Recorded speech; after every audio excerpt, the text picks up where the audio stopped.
ମୁଁ ଗୋଟେ କଥା ଆଜି ଯାଏଁ ବୁଝିପାରେନି, ଯେତେବେଳେ ଗୋଟେ ଘରେ ବୋହୂଟିଏ ପ୍ରେଗନେଣ୍ଟ ହୁଏ ତାକୁ ତା ଶାଶୁ ସେଇଠି ରହିବାକୁ କୁହନ୍ତି। ଯୋଉ ଟାଇମରେ ତାର ଇଚ୍ଛା ହଉଥାଏ ତା ଗୋଡ ହାତରେ କେହି ଜଣେ ହାତ ମାରି ଦିଅନ୍ତା କି କିଛି ଭଲ ଜିନିଷ ଖାଇବାକୁ ଇଚ୍ଛା ହେଲେ ତାକୁ ନିଜେ କରି ଖାଇବାକୁ ପଡେ, ନଚେତ୍ ଆଶାକୁ ମାରିଦେବାକୁ ପଡେ।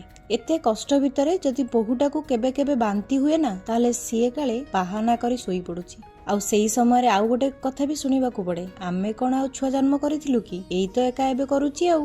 ସେ ଭୁଲି ଯାଆନ୍ତି କି ତାଙ୍କ ଆଉ ଆମ ଭିତରେ ଗୋଟାଏ ଜେନେରେସନର ଗ୍ୟାପ୍ ଥାଏ ବୋଲି। ହେଲେ ସେଇ ଘରର ଝିଅ ଯେତେବେଳେ ତା ଶାଶୁ ଘରେ ପ୍ରେଗନେଣ୍ଟ ହୁଏ, ସେଇ ସେମ୍ ମା ନାମଧାରୀ ସ୍ତ୍ରୀ ଲୋକ ଜଣକ ନିଜ ଝିଅକୁ ନିଜ ଘରକୁ ନେଇ ଆସନ୍ତି। କାହିଁକି ନା ଆମ ଝିଅର ଯତ୍ନ ତା ଶାଶୁ ଶ୍ୱଶୁର ନେଇପାରିବେନି।